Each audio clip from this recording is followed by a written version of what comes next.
বিসমিল্লাহির রহমানির রহিম। আজকে গণিতের কিছু সংক্ষিপ্ত প্রশ্ন নিয়ে আমরা আলোচনা করব। তোমাদের বিশেষ করে অষ্টম শ্রেণী, নবম শ্রেণী এবং দশম শ্রেণীতে জ্যামিতিতে এই ধরনের কিছু প্রশ্ন সাধারণত আসে। পেন্সিল কম্পাসের সাহায্যে ৬০ ডিগ্রি কোণ অঙ্কন করো। তো আজকে আমরা এই ৬০ ডিগ্রি কোণ কিভাবে সহজেই অঙ্কন করা যায় আমরা সেইটা নিয়ে আলোচনা করব। প্রথমে আমরা পেন্সিলের সাহায্যে একটি রেখাংশ আঁকব।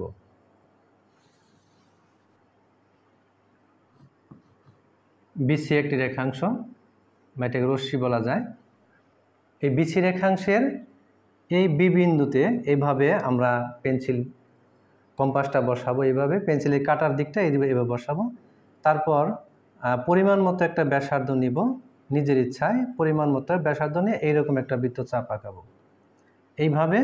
এইভাবে একটা বৃত্তচাপ আঁকাবো। যে ব্যাসার্ধ নিয়ে আমরা বৃত্তচাপটা আঁকলাম, এতটুকু ব্যাসার্ধ, তো ওই একই ব্যাসার্ধ নিয়ে এইখানে বসাবো। বসিয়ে আমরা এইভাবে আরেকটি বৃত্তচাপ আঁকবো।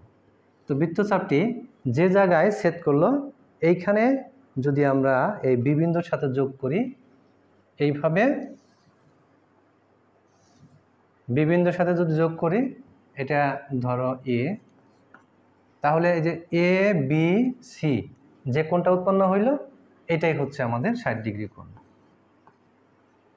এইভাবে আমরা অতি সহজেই ৬০ ডিগ্রি কোণটা আঁকতে পারি পেন্সিল কম্পাসের সাহায্যে, কোনো চাঁদা ব্যবহার না করে। এই কোণ এবার আমাদের যদি বলা হয় যে পেন্সিল কম্পাসের সাহায্যে ৩০ ডিগ্রি কোণ অঙ্কন করো, তাহলে আমরা কি করব? আমরা পূর্বের মতো আগে ৬০ ডিগ্রি কোণটাই অঙ্কন করব।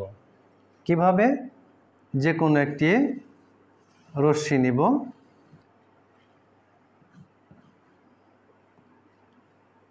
বিসি একটি রশ্মি নিলাম। কম্পাসের কাটার দিকটা এই বি বিন্দুতে বসাবো। বি বিন্দু বসিয়ে ইচ্ছা মতো একটা ব্যাসার্ধ নিয়ে আমরা এইভাবে একটা বৃত্তচাপ আঁকাবো। এইভাবে একটা বৃত্তচাপ আঁকাবো। তো যে ব্যাসার্ধ নিলাম, ওই ঠিক একই ব্যাসার্ধ নিয়ে এই বিন্দুতে পেন্সিলের কাটা বসিয়ে আরেকটি বৃত্তচাপ আঁকাবো। বৃত্তচাপটি যে বিন্দুতে ছেদ করলো, এই বিন্দু আর বি বিন্দু বরাবর আমরা এইভাবে যোগ করব। তো যোগ করলে যে কোণটা উৎপন্ন হলো, এটা হলো ৬০ ডিগ্রি কোণ। এখন এই ৬০ ডিগ্রি কোণকে যদি আমরা সমান দুই ভাগে ভাগ করি, তাহলেই আমাদের ৩০ ডিগ্রি কোণ অঙ্কন হয়ে যাবে। তো সমানভাবে কোণটা ভাগ করার নিয়মটা হলো, এই যে এখানে আমরা যে ব্যাসার্ধটা নিয়েছিলাম, এর সমান নিলেও হবে, অথবা অর্ধেকের বেশি ব্যাসার্ধ নিয়ে এইখানে বসাবো। এইভাবে একটা বৃত্তচাপ আঁকাবো। আবার ওই একই ব্যাসার্ধ নিয়ে এইখানে বসিয়ে আরেকটি বৃত্তচাপ আঁকাবো। তাহলে এই ৬০ ডিগ্রি কোণটা সমদ্বিখণ্ডিত হবে। যেখানে ছেদ করলো, এই বরাবর আমরা এখন যোগ করব। এই বি বিন্দুতে বসাবো আর এই দুটি বৃত্তচাপের ছেদ বিন্দুতে বসাবো। এইভাবে আমরা যোগ করব। এটাই বিন্দু। তাহলে এই যে আমাদের কোণটা উৎপন্ন হলো এ বি সি, অর্থাৎ এই কোণটা হবে ৩০ ডিগ্রি কোণ। এইভাবে আঁকাইলে হয় ৬০ ডিগ্রি। ৬০কে আমরা সমান দুই ভাগে ভাগ করব, তাহলে যে কোণটা পাবো সেই কোণটাই হবে আমাদের ৩০ ডিগ্রি কোণ। এবার যদি আসে যে পেন্সিল কম্পাসের সাহায্যে ৪৫ ডিগ্রি কোণ আঁকো, তাহলে এখন আমরা প্রথমে ৯০ আঁকান দেখব, এবং ৯০ ডিগ্রি কোণকে যদি সমান দুই ভাগে ভাগ করি, তাহলেই ৪৫ ডিগ্রি কোণ অঙ্কন হয়ে যাবে। তো এর জন্য প্রথমেই আমরা একটি রেখাংশ নিব।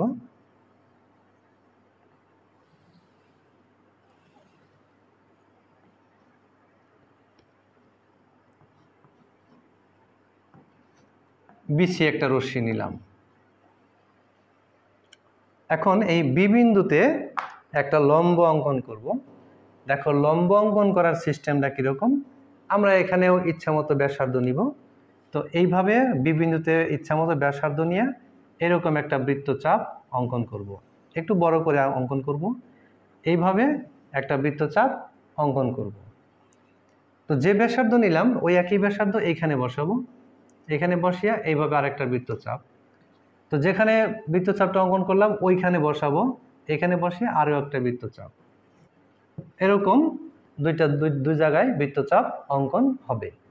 তারপর এই দুই জায়গায় বসাবো এবং ব্যাসার্ধ নেব ওই আগের সমানই। এখানে বসিয়া এইভাবে একটা বৃত্তচাপ অঙ্কন করব এবং এখানে বসিয়া এইভাবে আরেকটা বৃত্তচাপ অঙ্কন করব। তাহলে যে জায়গায় ছেদ করলো এই বরাবর আমরা যোগ করব, বি বিন্দুর সাথে এইভাবে যোগ করব।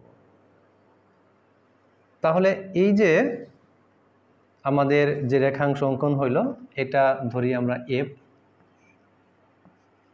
তো এই বিএফ আমরা লম্ব অঙ্কন করলাম। তাহলে আমাদের যে এখানে কোণটা উৎপন্ন হইল অর্থাৎ এফ বি সি, এই কোণটা হবে 90 ডিগ্রি। যদি আমাদের বলা হয় যে 90 ডিগ্রি কোণ অঙ্কন করো, তাহলে এই পর্যন্ত অঙ্কন করলেই আমাদের এই কোণটা 90 ডিগ্রি হয়ে গেল। কিন্তু আমাদের বলা হয়েছে কত? আমাদের বলা হয়েছে 45 ডিগ্রি কোণ অঙ্কন করো। তাহলে এখন আমরা 45 ডিগ্রি কোণ অঙ্কন করব কিভাবে? 90কে সমান দুই ভাগে ভাগ করব। সমান দুই ভাগে ভাগ করার নিয়মটা হচ্ছে যে আমাদের এই যে কোণ, এই কোণের মাপটা নেব, এর সমান নিলেও হবে অথবা অর্ধেকের বেশি নিলেও হবে। তো আমি অর্ধেকের বেশি নেই, অর্ধেকের বেশি মানে সামান্য সমানের চেয়ে একটু কম নিলাম। তো এইভাবে ব্যাসার্ধ নিয়ে এরকমভাবে একটা বৃত্তচাপ আঁকাইলাম। আবার ওই একই ব্যাসার্ধ নিয়ে একই ব্যাসার্ধ নিয়ে এইখানে বসাবো, এই বিন্দুতে বসাবো, এই বিন্দু বসিয়ে আবার আরেকটা বৃত্তচাপ অঙ্কন করব।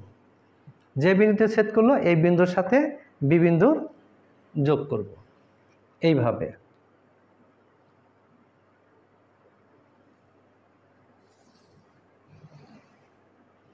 ধরে নিলাম এটা হচ্ছে এ বিন্দু। তাহলে আমাদের এই যে এ বি সি যে কোণটা উৎপন্ন হইল এটাই হবে আমাদের 45 ডিগ্রি কোণ। অর্থাৎ 90কে যদি আমরা সমান দুই ভাগে ভাগ করি তাহলে এটা আমাদের 45 ডিগ্রি কোণ হলো এ বি সি। আমরা এখানে লিখে দিতে পারি যে কোণ এ বি সি সমান 45 ডিগ্রি। পেন্সিল কম্পাসের সাহায্যে 75 ডিগ্রি কোণ আঁকো। তো এই প্রশ্নটা অষ্টম শ্রেণী, নবম শ্রেণী এবং দশম শ্রেণী প্রত্যেকটা ক্লাসেই আসে সংক্ষিপ্ত প্রশ্ন আকারে, যে পেন্সিল কম্পাসের সাহায্যে 75 ডিগ্রি কোণ অঙ্কন করো। অনেক সময় এমন আসে যে সৃজনশীলের কতে আসে, অনেক সময় সংক্ষিপ্ত প্রশ্নে আসে। তাহলে আজকে আমরা দেখব যে এই 75 ডিগ্রি কোণ কিভাবে অঙ্কন করে। তো তার জন্য প্রথমেই আমরা একটা রেখাংশ বা রশ্মি নিব।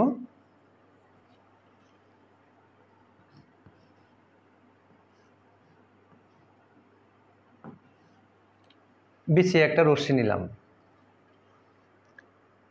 তো বি বিন্দুতে আমরা একটা লম্ব অঙ্কন করব। লম্ব অঙ্কন করব কিভাবে? এই বি বিন্দু বসিয়া ইচ্ছা মতো একটা ব্যাসার্ধ নিব, যে কোনো মাপ নিলে হবে। যে এই পেন্সিলের কাঁটাটা আমরা বি বিন্দু বসাবো, বি বিন্দু বসিয়া এইভাবে একটা বৃত্তচাপ অঙ্কন করব। যে ব্যাসার্ধ নিলাম ঠিক ওই একই ব্যাসার্ধ নিয়ে এখানে বসিয়ে আরও একটি বৃত্তচাপ আঁকাবো। যেখানে বৃত্তচাপটা ছেদ করলো ঠিক ওখানে বসিয়ে আবার আরও একটা বৃত্তচাপ আঁকাবো। তাহলে এই দুই জায়গায় যে ছেদ করলো এই দুই জায়গায় বসিয়ে সেই আগের ব্যাসার্ধ নিয়েই আরও দুটি বৃত্তচাপ আঁকাবো। এইভাবে দুইটা বৃত্তচাপ আঁকাইলাম। তো বি বিন্দুর সাথে এই দুটি বৃত্তচাপ যেখানে ছেদ করেছে এটা আমরা যোগ করব।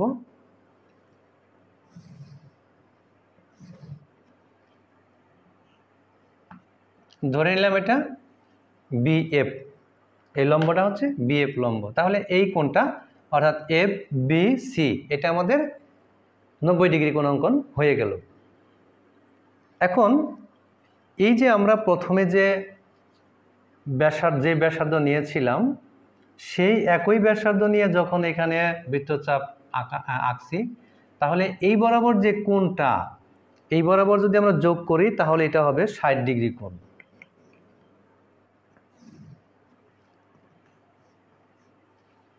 এটা হলো 60 ডিগ্রি। তাহলে দেখো এই সম্পূর্ণটা হচ্ছে 90 ডিগ্রি আর এখান থেকে এই পর্যন্ত এই রেখা পর্যন্ত হলো 60 ডিগ্রি। তাহলে এইটুকু কত হবে? এই কোণটা হবে 30 ডিগ্রি। এই মাঝখানে যে অংশটা আছে এটা হবে 30 ডিগ্রি। এই 30 ডিগ্রিকে আমরা সমান 2 ভাগে ভাগ করব। তাহলে সেটা কত হবে? 15 ডিগ্রি হবে। তাহলে সমান 2 ভাগে ভাগ করার নিয়মটা হলো এইখানে বসাবো এবং এর সমান ব্যাসার্ধ নিব, এই যেটুকু এর সমান ব্যাসার্ধ নিয়ে এদিকে একটা বৃত্তচাপ, আবার এইখানে বসিয়া আরও একটা বৃত্তচাপ এইভাবে আঁকাবো। তো বৃত্তচাপটা যেখানে ছেদ করলো এই বরাবর আমরা এখন বি বিন্দুর সাথে যোগ করব। যদি আমরা এটা নাম দেই এ বিন্দু, তাহলে এ বি সি এই অংশটুকু, এই অংশটুকু এটা হচ্ছে এ বি সি, এই কোণটুকু হবে 75 ডিগ্রি। কোণ এ বি সি সমান হবে 75 ডিগ্রি। কারণ কি? এই পর্যন্ত হচ্ছে 60 ডিগ্রি, আর এই সম্পূর্ণ 30 ডিগ্রি, 30-এর অর্ধেক হলো 15 ডিগ্রি। 60 ডিগ্রি আর এখানে হচ্ছে 15 ডিগ্রি, এই সম্পূর্ণ কোণটা হচ্ছে 75 ডিগ্রি। তাহলে এইভাবে আমরা 75 ডিগ্রি কোণ অঙ্কন করতে পারি। এই 75 ডিগ্রি কোণ অষ্টম শ্রেণী, নবম শ্রেণী, দশম শ্রেণী প্রত্যেকটা শ্রেণীতেই সংক্ষিপ্ত প্রশ্ন অথবা সৃজনশীলের ক নম্বরে সাধারণত আসেই। কাজেই এই অঙ্কনটা অনেক গুরুত্বপূর্ণ, তোমরা ভালোভাবে শিখে রাখবে।